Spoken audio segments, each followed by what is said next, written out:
वज़ीर आज़म शहबाज शरीफ की तरसीलात ज़र में रिकॉर्ड इजाफे पर कौम को मुबारकबाद। कहा, गुज़िश्ता साल दिसंबर तक 3.1 बिलियन डॉलर तरसीलात ज़र वसूल हुई, जो नवंबर से 5.6% ज़्यादा है। तरसीलात ज़र में रिकॉर्ड इजाफा हमारे बैरून मुल्क पाकिस्तानियों के मुल्क व कौम की तरक्की में अपना किरदार अदा करने के आहनी अज़म की सनत है। तरसीलात ज़र में रिकॉर्ड इजाफे से मुल्क की मईशत का पहिया जाम करने का नारा लगाने वालों के दावे धरे के धरे रह गए। पाकिस्तान मुआशी इस्तेहकाम के बाद मुआशी तरक्की की राह पर गामजन हो चुका।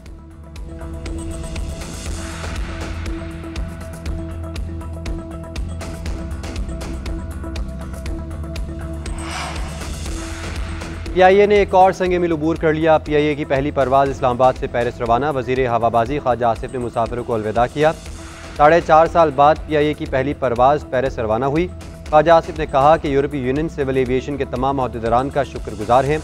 PTI के दौर में साबिक वज़ीर के बयान से तबाही आई। PIA के लिए सबसे ज़्यादा मुनाफा बख्श रूट्स बंद हो गए थे। इन 4 सालों में PIA ने कई सौ अरब का नुकसान उठाया। उस वक्त PIA पर 800 अरब का कर्ज है। परवाज़ों की बहाली के लिए ख्वाजा साद रफ़ीक ने बहुत काम किया। शहबाज शरीफ ने मुसलसल परवाज़ों की बहाली के अमल को मुसलसल मॉनिटर किया।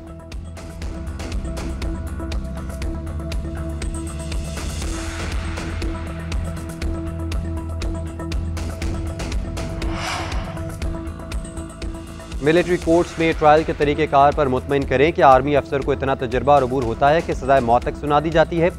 मुझे 34 साल इस शोबे में हो गए, मगर फिर भी मैं खुद को मुकम्मल नहीं समझता। जस्टिस जमाल मंदुखेल के सिविलियंस के मिलिट्री ट्रायल केस में रिमार्क्स। कहा, पार्लियामेंट में आज आपकी अक्सरियत है, कल किसी और की होगी। वो हाई जैकिंग को भी मिलिट्री ट्रायल में डाल दें, फिर क्या होगा। फौजी अदालतों के फैसले के खिलाफ अपील में सिर्फ बदनीयती और दायरा इख्तियार देखा जा सकता है, मेरिट ज़ेर बहस नहीं आ सकते। जस्टिस मुसर्रत अलाली ने रिमार्क्स दिए। मिलिट्री कोर्ट में जो अफसर ट्रायल चलाता है वो फैसला नहीं सुनाता।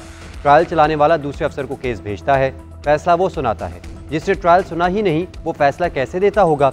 समाअत 3 तक मुलतवी कर दी गई।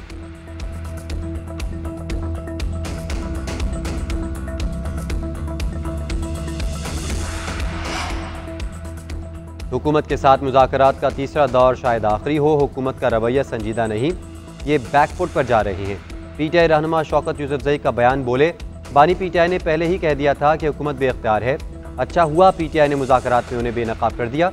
इस्टेब्लिशमेंट को भी समझ आ जानी चाहिए कि नून लीग और PP मुल्क पर बोझ हैं। बानी PTI से मुलाकात क्यों नहीं करवाई जाती। हुकूमत मुज़ाकरात से खौफज़दा लग रही है।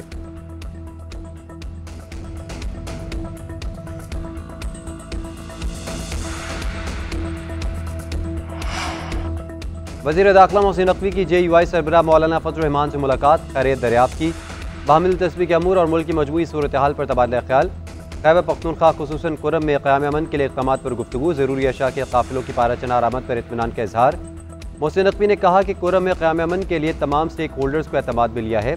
बाज़ अनासिर ने जानबूझकर मामले को गलत रंग दिया।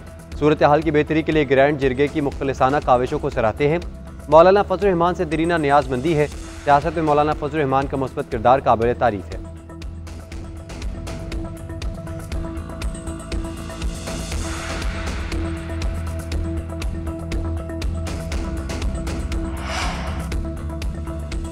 कुरम के लिए अशया ज़रूरिया का काफिला रवानगी के लिए तैयार। काफिले में अशया ज़रूरिया के 35 ट्रक शामिल हैं।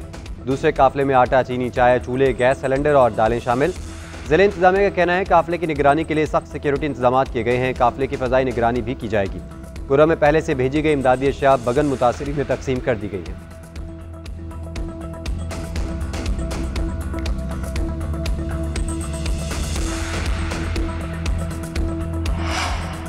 और पंजाब गुड गवर्नेंस, मेरिट और कारकर्दगी में तमाम सूबों से लीड कर रहा है। मरीम नवाज पंजाब का पैसा पंजाब के अवाम पर खर्च कर रही हैं। वज़ीर इत्तलात पंजाब अज़मा बुखारी ने कहा है कि मरीम नवाज पंजाब का पैसा विफाक पर चढ़ाई के लिए खर्च नहीं कर रही। मरीम नवाज सियासी बोनों और सियासी नीम पागलों का भी इलाज करेंगी। एक जमात एक सूबे में 16 साल, दूसरे 12 साल से इक़्तिदार में है। इन दोनों से कारकर्दगी पूछें तो मजलूमियत कार्ड और ज़ातियात कार्ड खेलना शुरू कर देते हैं। जो कारकर्दगी से मुकाबला नहीं कर सकते वह ज़बान दराजी में मुकाबला करना चाहते हैं।